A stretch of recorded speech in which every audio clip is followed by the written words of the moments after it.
एक बहुत अच्छा स्कूल था राजस्थान का, झुंझुनू का, एक अच्छा लेख आया था। और उन झुंझुनू के स्कूल के जो डायरेक्टर्स थे, उन्होंने समर वेकेशंस में बच्चों के लिए होमवर्क ना दे करके पेरेंट्स के लिए होमवर्क दिया। क्या दिया? अभी तक पेरेंट्स इंटरव्यू देते हैं जब बच्चों को एडमिशन कराने जाते हैं, पहले से बच्चे देते थे, अब आ गई बच्चों की बात पेरेंट्स की, कि आपका बच्चा हमारे स्कूल में पढ़ने लायक है कि नहीं, उसका आप इंटरव्यू दीजिए। लेकिन बच्चों की जगह पेरेंट्स को होमवर्क की पहली बार सुना था हमने। तो क्या था होमवर्क में, क्या दिया? साथ में ये भी कहा, यदि होमवर्क में आप पूरा करके लाते हैं तो इसके मार्क्स आपके बच्चों की मार्कशीट में काउंट किए जाएंगे। मतलब होमवर्क तो पूरा करें कौन? पेरेंट्स, और मार्क्स किसको मिलेंगे? बच्चों के लिए। क्या था होमवर्क में? समर वेकेशन में मिले थे। पहली बात तो बच्चों को भूख को पहचानना सिखाएं। दूसरा, बच्चों को श्रम का महत्व समझाएं, परिश्रम का महत्व। जैसे बच्चे स्कूल से आते 3-4 बजे दोपहर में, उनने अपनी सॉक्स यहाँ फेंके, शूज यहाँ फेंके, शर्ट यहाँ फेंकी, बैग यहाँ फेंका, और आप उनके सब चीज़ बटोरने में लग जाते हो। क्यों? राजा साहब आए हुए हैं स्कूल से, पढ़ करके आए हैं, थके हुए हैं, आप उनके सब चीज़ बटोरने में लग जाते हैं। हाँ बेटा ला रहे हैं। अब वो वहाँ पर आनाकानी करेगा, ये नहीं, ये खाऊंगा, ये करूँगा। अब आप ये समझो, आप क्या समझते हैं? 5-6 घंटे स्कूल में पढ़कर आया हुआ है, तो भैया वहाँ पढ़ाई तो था, थोड़ा बहुत खेला भी होगा, रिसेस में लंच बॉक्स भी ले गया था, वो भी खाया पिया होगा। तो जब 5-6 घंटे 7-8 घंटे स्कूल में पढ़ने के बाद जब आपका राजकुमार आपके घर में आता है और आप उसको थका हुआ मानते हैं और उसकी सारी सेवा करने में जुट जाते हैं, ऐसे ही जब वो 18 घंटे यहाँ पर भी खाया पिया है, यहाँ पर भी खेला कूदा है, यहाँ पर भी पढ़ाई की है, तो क्या 18 घंटे जो पढ़ करके और थक करके यहाँ से जब स्कूल पहुँचता है, तो क्या स्कूल वाले भी आपकी सेवा उसकी करते हैं बच्चे की कि नहीं? राजा साहब 3 गुना थक करके आए हैं घर से। ऐसा क्या कि जब वो वहाँ से पढ़ करके वो घूम फिर करके आए तो थका हुआ मान लेते हैं, और यही काम करके जब वहाँ पहुँचता है तो आप उसको फ्रेश मानते हैं। नहीं, ये आप अपने बच्चों को आलसी के साथ साथ कमज़ोर बना रहे हैं। और किसी आलसी व्यक्ति के लिए सपोर्ट करने का मतलब है उसकी कमजोरी को और बढ़ाना। 3 चीज़ें होती हैं जो शक्ति के रूप में हमेशा कुछ ग्रहण करने की मांग करती हैं। आर्थिक शक्ति आप बढ़ाना चाहते हैं तो अच्छा आपको अर्न करना पड़ेगा। शारीरिक शक्ति बढ़ाना चाहते हैं तो अच्छा आपको इनटेक करना पड़ेगा, एक्सरसाइज करनी पड़ेगी। बौद्धिक शक्ति बढ़ाना चाहते हो तो अच्छा लर्न करना पड़ेगा। लेकिन सारी शक्तियों को बढ़ाने के लिए कुछ ना कुछ ग्रहण करना पड़ता है। एक शक्ति है जिसको बढ़ाने के लिए कुछ ग्रहण नहीं, जो है उसको भी त्याग करना पड़ता है, जिसका नाम है सहन शक्ति। और सहन शक्ति वो शक्ति होती है जो एक बार यदि किसी के पास आ जाए तो बाकी सारी शक्तियाँ उसके कदमों में गिरने के लिए मजबूर हो जाती हैं। और आप अपने बच्चों को सहन शक्ति संपन्न ना बना करके बाकी अन्य शक्तियों को बढ़ाने की कोशिश कर रहे हैं। सारी शक्तियाँ निरर्थक होंगी यदि सहन शक्ति उनके पास नहीं आ पाई। तो ऐसे उनने 13 बिंदु दिए थे, अभी तुमने आपको 2 ही बताए। भूख पहचानना सिखाएं, प्यास। अब जो अपनी भूख और प्यास नहीं पहचानता वो दूसरों की भूख और प्यास मिटाएगा क्या गारंटी? और आपकी भी मिटाएगा क्या गारंटी? क्यों? उसको खुद की भूख प्यास पता नहीं है। और भूख प्यास पहचानने के लिए कोई स्कूल और कॉलेज में कोई मैनेज और लर्निंग्स नहीं मिलने वाली, वो तो आपको तैयार करने पड़ेंगे। उनको अपने परिश्रम का महत्व समझाएं, उनको अपने वस्त्रों को इकट्ठा करके कहाँ व्यवस्थित करना है, ये छोटी छोटी सीखें। अब स्कूल भी अब सोचने लग गए हैं कि यदि आप इसके लिए हम पर डिपेंड हो गए हैं तो आप अपने आप से अन्याय और अत्याचार कर रहे हैं।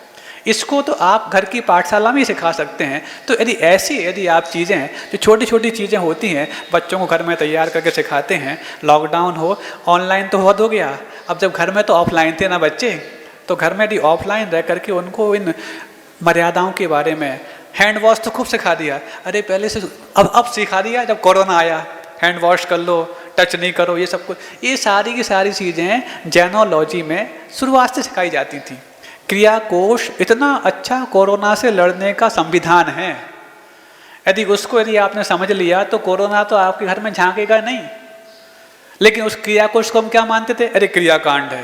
क्रियाकांड नहीं, वो एक तरह से हाइजीनिक जीवन शैली जीने का एक बहुत बड़ा इतिहास और एक संविधान है।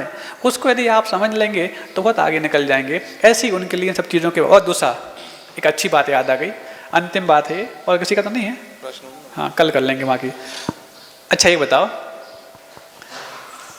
ये आप लोग के लिए कहना चाह रहे हैं, बच्चों को तुम समझा देंगे बाद में। आपके घर में कई बार वो उतारी जाती है नज़र, है ना। नज़र सिर्फ मनुष्यों की नहीं, कई बार गाय भैंस को नज़र लग जाती है, अचानक दूध देना बंद कर देती है, तो क्या समझते हैं, डॉक्टर को दिखाने के बाद समझ में नहीं आया तो फिर आप कुछ टोटके वगैरह जो भी होते हैं कर लेते हैं और उससे ठीक हो जाती है वो। घर में यदि आप भोजन कर रहे हैं, परोसते कितना तो खा लिया, बोलो नहीं सबके सामने, जितनी भूख है खा लो, आगे रख दो। 4 खा ली, बोलते नहीं 4, संख्या नहीं बोलो, क्यों, नजर लग जाती है उससे, है ना।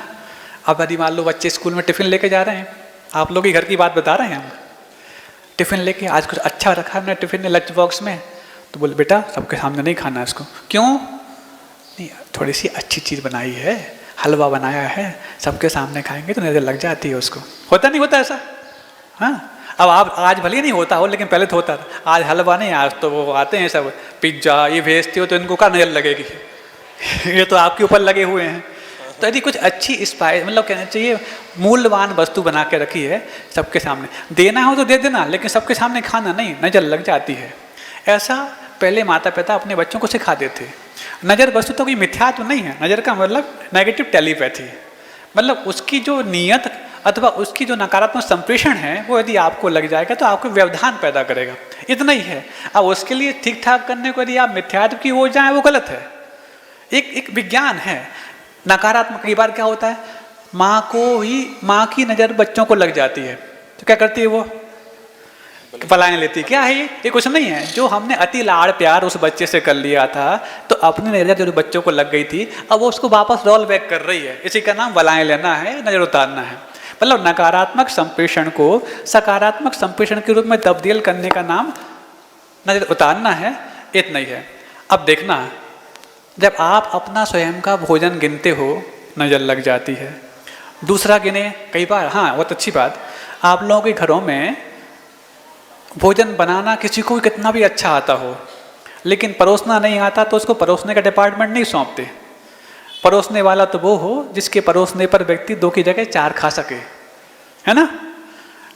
बनाना अलग विषय है, लेकिन परोसना सबके बस की बात नहीं है। इसलिए होटल्स में भी शेफ होते हैं, वेटर अलग होते हैं, है ना।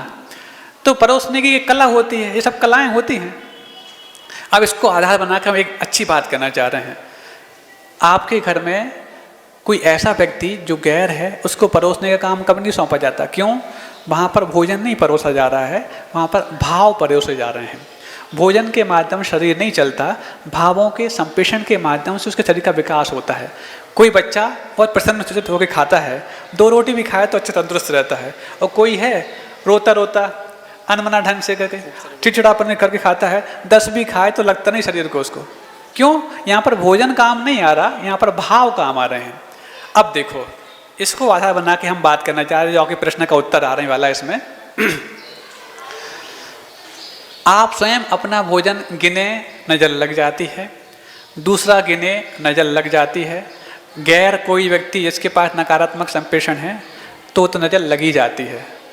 अब आप ऐसी जगह जहाँ पर आपके हर एक चीज़ का हिसाब किताब रखा जाता है, एक पापड़ आया काउंट कर लिया, सलाद आई काउंट कर ली, दाल फ्राई आया काउंट कर लिया, और सब कुछ एक एक चीज़ का बिल बढ़ रहा है, चपाती आई, तो यहाँ पर यदि आपको कोई ज़बरदस्ती परोसेगा तो इसलिए कि आपकी हेल्थ बढ़ जाए, और वहाँ पर ज़बरदस्ती परोसता नहीं है, फिर भी परोसता है तो इसलिए कि बिल बढ़ जाए। अब जहाँ पर आपकी एक एक चीज़ का काउंटिंग किया जा रहा है, एक एक चीज़ पर नज़र रखी जा रही है, और वो भोजन आप करोगे नज़र नहीं लगेगी, वो भी गैर व्यक्ति के माध्यम से। यहाँ पर जब अपनों की नज़र लग जाती है तो परायों की और गैरों की, जो आपके सिर्फ मात्र भोजन पर ना के बिल के वजह से नज़र लगाए बैठे हैं, उनकी नज़र क्यों नहीं लगी। इसलिए चैलेंज है, जो व्यक्ति होटल में, रेस्तरां में या बफे में वहाँ पे जाके भोजन करता है, कितना भी भोजन करता हो, वो मोटा तो हो सकता है, स्वस्थ नहीं, वो दुबला तो हो सकता है, ट्रिम नहीं। क्यों, वहाँ पर भोजन मात्र दिया जा रहा है, भाव नहीं। इसलिए यदि आप अपने जीवन में अपना, बच्चों का और परिवार के स्वास्थ्य का ध्यान रखना चाहते हैं तो वहाँ पर भोजन की जगह जहाँ पर अच्छे भाव प्रदान किए जाते हों तब जा करके। और यहाँ पर जब साधु आपके घरों में जाते हैं, अंतराय भी हो जाए, कुछ भी हो जाए, तो भी उसके बावजूद भी हंस खुश क्यों रहते हैं? क्योंकि वहाँ पर इतने लोगों के भाव वहाँ परोसे गए हैं। भोजन भले ही उनका हो पाए या ना हो पाए, लेकिन इतने लोगों की भावनाएं वहाँ लगी हैं, तब तो जाकर गुरुदेव देखो इतनी धक्का मुक्की होती है चौके में, कितनी भीड़ भाड़ होती है, रोज ही उनका आधा आहार होता है, उसके बाद भी 50-53 साल की साधना उनकी कैसे चली? गुरुदेव यही कहते हैं भोजन तो एक निमित्त है, इतने लोगों की भावनाएं हमारे शरीर का पोषण करती रहती हैं और साधना में सहयोगी बनती रहती हैं। बहुत अच्छा प्रश्न था, इसको कभी और समय मिलेगा तो व्याख्यान किया जाएगा। आज इतना ही। अहिंसा परमो धर्म की।